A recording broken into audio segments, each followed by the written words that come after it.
So infections in pregnancy are serious, and they're what we really want our patients to be aware of. All of us are very aware.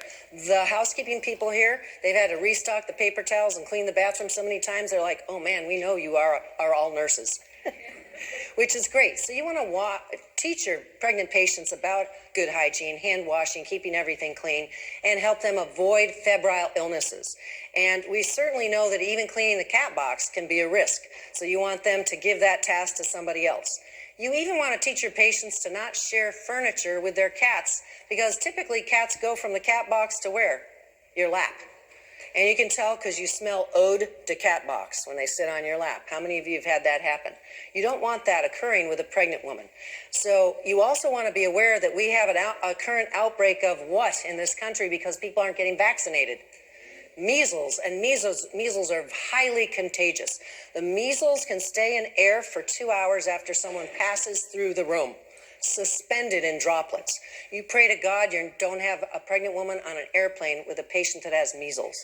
So Zika is also a concern, and there's a great section on the CDC for all of these different concerns. So go to the CDC. That's your best location for this information.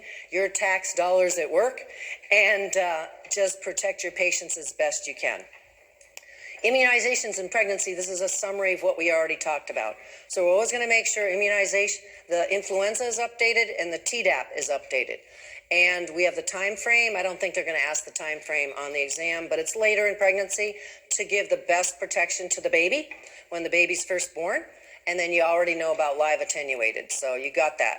And it's repeated over and over because it could be fair game on your exam. So that's why it's repeated over and over. You're always going to tell your patient to report any abnormal findings. Vaginal bleeding is an emergency. They need to report it, and better yet, if it's any kind of significant amount, they need to go to the emergency room and meet the OBGYN. So if you get that call in primary care, you don't want them coming to your office and getting checked. You want them to go to the emergency room. Leakage of fluid. If they feel like that's going on, same thing. It could just be vaginal discharge that came out with Valsalva. Remember, yesterday I said estrogen levels are sky high in pregnancy. So sometimes with Valsalva, they'll have what they think was leakage of fluid, and it was just physiologic discharge. So when in doubt, better to get them to the emergency room. Decreased fetal activity. That is a life-threatening emergency if they're not feeling a pattern of baby movement consistently throughout the pregnancy. And we'll talk about kick count shortly. Signs of preterm labor, you're going to say it to the patient, you're going to hand them something, you're going to ask them to repeat it back to you, and you're going to do it over and over and over when you see these patients. And you're probably thinking, I'm not seeing these patients in my clinic in primary care. They're going somewhere else. The more remote you work, the more likely you will see them in primary care. When I worked in Alaska, we saw pregnant women through their pregnancies, and then they went to see midwives, and if we were lucky, we had an OBGYN in town if it was a problem or an emergency. So it was really, really fun and challenging. Now, you know how babies were born up there? They just basically fell out. And they'd be in the class. I taught a lot of classes up there, and they'd excuse themselves, go down, have their baby, and sometimes literally almost be in the classroom the next day. You're like, really? No fuss, no muss? Whew. So when should our patients return? There's a pattern. This is good. We love patterns in clinical practice. So early on, about once a month. As soon as they hit 28 weeks, then we see them about every 2 weeks. And then as soon as they're pretty close to delivery time, we see them every week. They become our best friends in clinical practice. You know, they're bumping into everybody in the hallways, walking through the clinics. And if you have a busy office, like where I worked most recently, we had 8 OBGYNs plus a couple nurse practitioners. The pregnant ladies were just everywhere. It was funny. It was like bumper cars. So we've made it to the second trimester, and I told you first trimester takes a lot of time to go through. So we're going to accelerate a little bit here. It gets a little easier. In second trimester, women often feel really good, and they can still eat and sleep and see their toes and maybe even touch their toes. Third trimester, it gets much more challenging. So for you, you just want to make sure when you're checking them routinely that everything matches. The week's pregnant with the size of the belly. You can hear the baby's heart rate, everything seems good. Blood pressure's not trending up. So there's a lot you're going to check on a routine basis if you are seeing patients in the second trimester. And we're going to talk about RhoGAM because that's critically important. So you're always going to go back to that baseline blood pressure. You're like, oh gosh, really? Yes, because we don't want the patient's blood pressure to trend up because that could indicate preeclampsia. And that's a very high-risk condition. So we're always going to look back. We're going to check and make sure they're not anemic. We're always going to check urine. And if they have asymptomatic bacteria, are we going to wait on that? Or are we going to treat it? Always treat it in pregnant patient. Get a culture first. Use one of your safer antibiotics. And then make sure the antibiotic you empirically started matches with the culture results. When are we going to do gestational diabetes screening? And on who? Pretty much all pregnant patients. We have such a problem with gestational diabetes. Up to nearly 20% of our pregnant patients have gestational diabetes. And you'll see a pattern. The higher the BMI, the greater the risk for gestational diabetes. So we tend to do the screening early in pregnancy, but we do screening for gestational diabetes in a more formalized fashion between 24 and 28 weeks. So that could be on your exam. So circle that. Circle that, put an exclamation point. How you do it is very practice dependent. It doesn't really matter. But when you look at the risk of gestational diabetes on these slides, we have concerns with the mother, but also in terms of fetal abnormalities. So this is extremely serious. We want the blood sugar as steady and normal as possible in pregnancy, so we don't end up with babies that have abnormalities and mothers at risk of serious complications. So we want to manage them as carefully as we can. When diabetes is initially screened, when you first saw the patient and you did a pregnancy test and then they came back shortly thereafter and you did a screen on the blood sugar, if they were abnormal then, we call that overt diabetes. They probably had a problem before they even got pregnant. So when we diagnose gestational diabetes is later in the pregnancy. And we use that term gestational diabetes. So the initial screening over diabetes doesn't matter. Pick your test. Does not matter. When you actually test for gestational diabetes, this will not be on your exam. This is just nice to know. Two-step is when we screen on one visit and then we do the diagnostic test. One step is when we do the 2-hour 75-gram glucose tolerance test. So it's more convenient. Patients love it because it's all done in one visit, but it's a little more expensive. ACOG recommends the less expensive test, but honestly, it's not on your exam. So you're like, okay, nice to know. I think I'll bleep out as Amelie talks about it. If you do the test, then you're going to look for abnormalities on each hour. And the correct answer on an exam and in clinical practice is you have to have 2 abnormalities. So on an exam question, if they say 1, what are you going to do? Circle that one? No, you're going to look for 2. You're going to look for 2 abnormalities. And then they have confirmed gestational diabetes. So let's look at this question. Which statements are true about gestational diabetes? Select all that apply. How about number 1? Screening should be conducted in the second trimester. Between 24 and 28 weeks, so yes. So circle that. How about number 2, 1 abnormal reading on the 3-hour oral glucose tolerance test equals gestational diabetes. How many do you need? 2. And we're looking for correct answers, so let's not circle that. How about number 3, gestational diabetes affects about 18% of pregnant women? Yeah, that's correct. Let's circle number 3. How about number 4, gestational diabetes is associated with maternal and fetal abnormalities?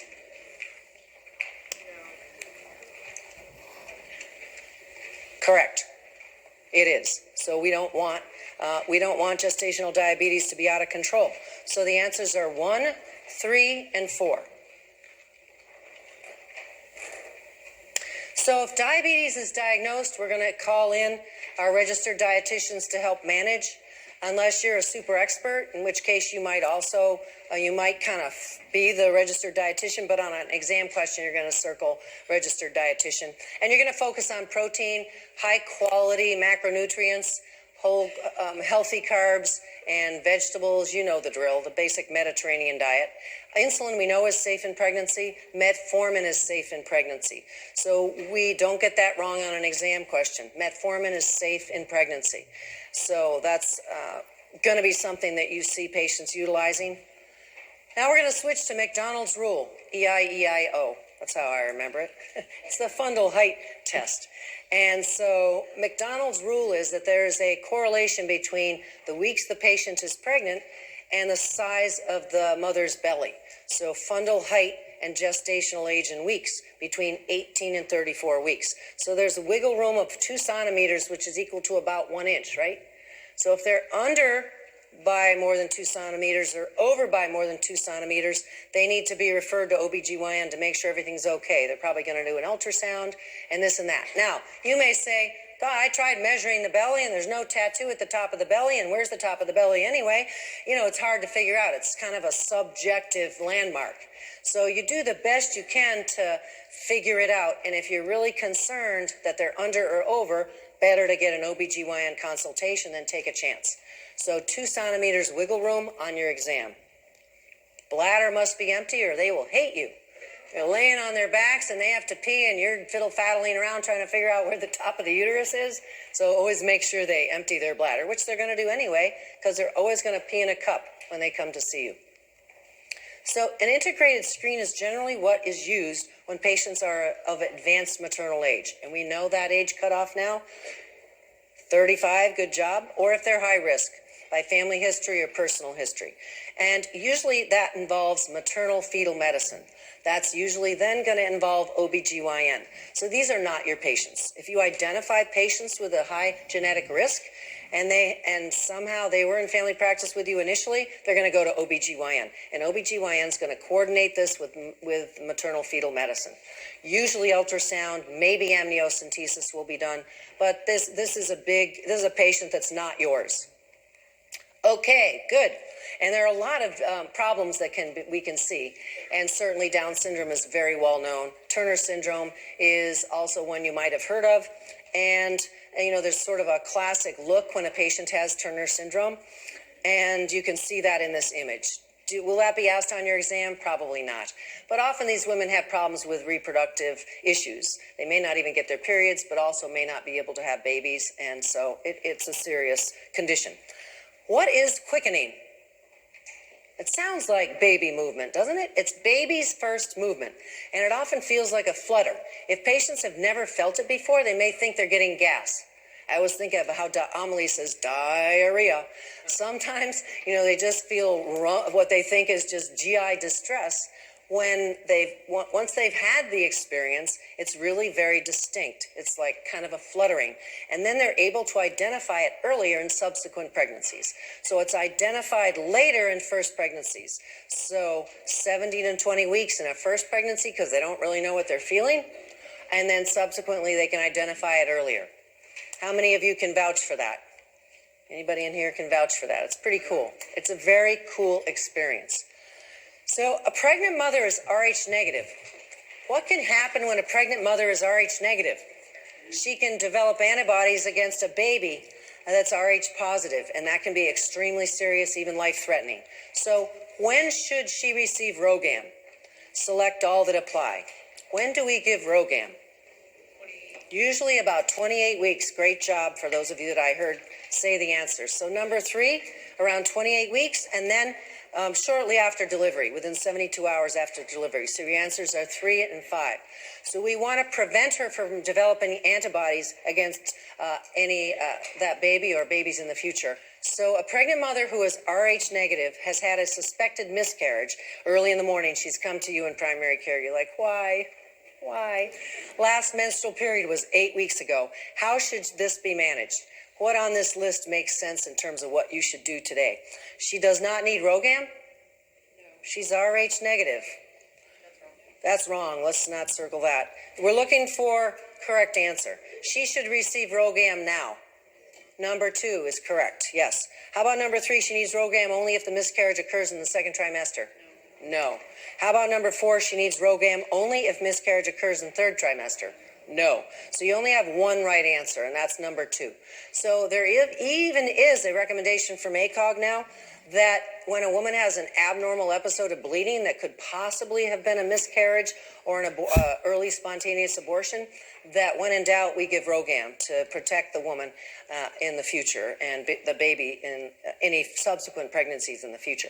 So when you have a patient that is getting on in pregnancy, you want to make sure you're always saying to the patient, they're past first trimester, always report bleeding, always report leakage of fluid, hand them over information, help them understand what normal labor is and what abnormal labor is, and report any reduction in fetal activity that's different from the pattern. There's always a pattern. At the end of pregnancy, when babies are getting ready to be born, babies don't have much room to move, so they slow down, but there's still a pattern. So you want them to be watching for that pattern. You always want to ask them, what kind of delivery do you want? And sometimes they'll say, I want to be knocked out, or I want a spinal, or I want a doula, and I want to go natural. And, you want to make sure you document how they want to have their baby and educate them around the advantages and disadvantages. Do they want to breastfeed? We know there are huge advantages to that. And neonatal circumcision. Regardless of how we feel about these things, we want to get the information from the patient and document their plan. And they can't get the baby out of the hospital unless they have a what? Car seat. You always hear about these parents that are stranded with the baby at curbside because they didn't figure that out. But now usually you can borrow one from the hospital, so that's nice. So we made it to third trimester with a few minutes to spare. And third trimester is often not as much fun for the mother. Now, some women feel great in third trimester, but others are miserable. So just know that there's a wide range of differences, even from one pregnancy to another. So we're always going to ask about pain and contractions and abnormal bleeding. We're going to do review of systems, ask them if anything's bothering them from head to toe, and figure that out. And always check, obviously, vital signs, urine. Review of systems is really key, though. And making sure we really educate them about what to expect, proactive planning. So we might screen for STIs, too, especially if they're high risk. We often rescreen for STIs at the end of pregnancy, especially if they have documented STIs in early pregnancy, like chlamydia. We're always going to want to make sure that's cleared up. Fundal height measurement, we already talked about that. Fetal heart tones. Remember that fetal heart tones are usually twice as fast as the mother's heart rate. So an easy thing to do is to just keep your fingers on the radial pulse of the mother, so you know if you're listening with the Doptone, whether it's the mother or the baby. If there's any doubt about the health of the baby in terms of the heart rate, whether it's the rhythm or whether it's the rate, always better to get a second opinion. Do not let that drop. Don't do an exam on a woman getting ready to deliver unless you know what you're doing. You labor and delivery nurses, you can do it. If you're midwives in here, you can do it. The rest of you are going to look down there maybe and make sure no body parts are coming out. That's about it. And if body parts are coming out, you're going to call 911, you're going to get an ambulance, you're going to be involved probably in emergency childbirth. So you always want to, at every visit, make sure the mother is still connected to the baby, that there isn't a detachment. The reason being that mental health crises can occur in pregnancy, and sometimes patients kind of cover it up. So you're always going to use your best detective skills with your patients. Those of you that are dually certified, you will really appreciate how often we do see mental health problems in pregnancy and postpartally. So kick counts we start later in pregnancy, usually around 28 weeks. And the reason being, patients are busy these days, and sometimes they don't even notice that their baby's not really moving that much. And that can be life-threatening. So we want women every single day, once they hit 28 weeks, to sit quietly, lay down quietly on their what side? Left side. Put their phones away. Really? For a half an hour? Maybe an hour? Oh my God, seriously? No, but it is better if they do, if they're not distracted, and they count the movements. Usually within 30 minutes, they've documented 3 to 5 movements. But if they haven't, they feel and listen for an hour, and if they don't have 3 to 5 movements, what are they gonna do?